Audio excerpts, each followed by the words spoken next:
Hello movie lovers, welcome to my channel. Writer Mohan డైరెక్షన్లో Tollywood top comedian Vennela Kishore హీరోగా నటించిన crime comedy thriller Srikakulam Sherlock homes.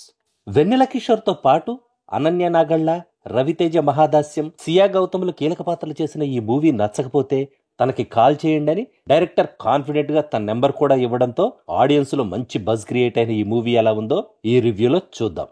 ఈ movie కథ విషయానికి వస్తే, మేరీ అనే అమ్మాయి శవం బీచ్ లో దొరకడంతో కథ స్టార్ట్ అవుతుంది. ఆమెను ఎవరు మర్డర్ చేశారనే విషయాన్ని ఇన్వెస్టిగేట్ చేయడానికి తమకి టైం లేకపోవడంతో శ్రీకాకుళంలో షెర్లాక్ హోమ్స్ గా పిలువబడే ఓం ప్రకాష్ ని హెల్ప్ చేయమని అడుగుతారు పోలీసులు. తన ఇన్వెస్టిగేషన్ లో తనకి మొత్తం 7 సస్పెక్ట్స్ దొరుకుతారు.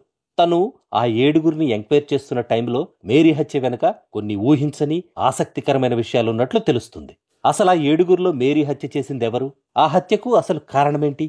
ఓం ప్రకాష్ ఈ కేసుని ఎలా సాల్వ్ చేయగలిగాడు అనేదే మిగతా కథ.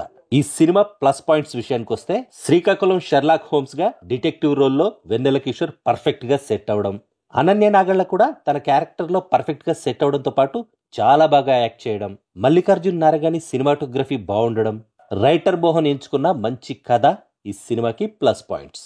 ఇక ఈ సినిమా మైనస్ పాయింట్స్ విషయానికి వస్తే, వెన్నెల కిషోర్ క్యారెక్టర్ కి శ్రీకాకుళం యాస అసలు సెట్ అవ్వకపోవడం, కొన్ని క్యారెక్టర్స్ కి డబ్బింగ్ చాలా ఘోరంగా ఉండడం, సినిమాలో వావ్ అనిపించే ట్విస్ట్లేమీ లేకపోవడం, సినిమా స్క్రీన్ ప్లే కూడా కిల్లర్ ఎవరో ఆడియన్స్ ముందే గెస్ చేసేలా ఉండడం, సినిమా చూస్తున్నంతసేపు ఏజెంట్ సాయి శ్రీనివాస ఆత్రేయ మూవీ గుర్తుకు రావడం ఈ సినిమాకి మైనస్ పాయింట్స్.